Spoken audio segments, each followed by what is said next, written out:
Hi guys! If you're looking for a credit card na good for beginners, mabilis ang application at walang masyadong requirements, then this video is for you. Alam mo ba yung feeling na swipe ka ng swipe pero wala ka namang nakukuha in return? Sayang, di ba? Kaya dapat kung may credit card ka, dapat ay may balik ito sa'yo. Pag-usapan muna natin ang perks ng Maya Black Credit Card. Unang-una, wala siyang annual fees forever. Pangalawa, every 40 pesos na gastos mo ay magkakaroon ka ng 1 Maya Mile point.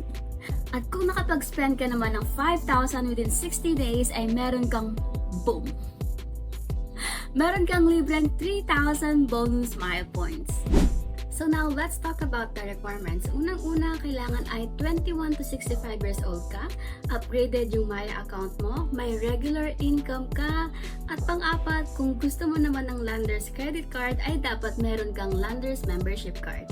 Okay friends, ito na. Nasa harap ko na ngayon ng package ng Maya credit card. Simple siya pero classy. Sealed na maayos para safe sa delivery. Pagbukas mo, you will see this thick premium paper holder. Hindi yung manipis na parang scratch paper lang ha. Medyo matigas, parang invitation sa special event.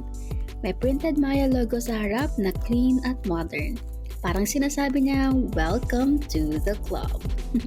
At yung layout, minimalist. Walang unnecessary designs, so ang focus mo talaga ay sa card. Maya Black Credit Card. Matte black, numberless sa harap at super sleek. Walang clutter, just pure elegance. Kahit packaging pa lang, alam mong pinag-isipan. One of the best things I like about it is yung privacy niya. As you can see here, hindi mo makikita yung number dito. Wala rin siyang CVV at wala rin ang expiry date. Saan mo siya ma-access? Ma-access mo siya sa app mo. So, kung ikaw ay naghahanap ng credit card na beginner-friendly, mabilis yung application process, at walang masyadong requirements, swak na swak itong credit card na to para sa'yo.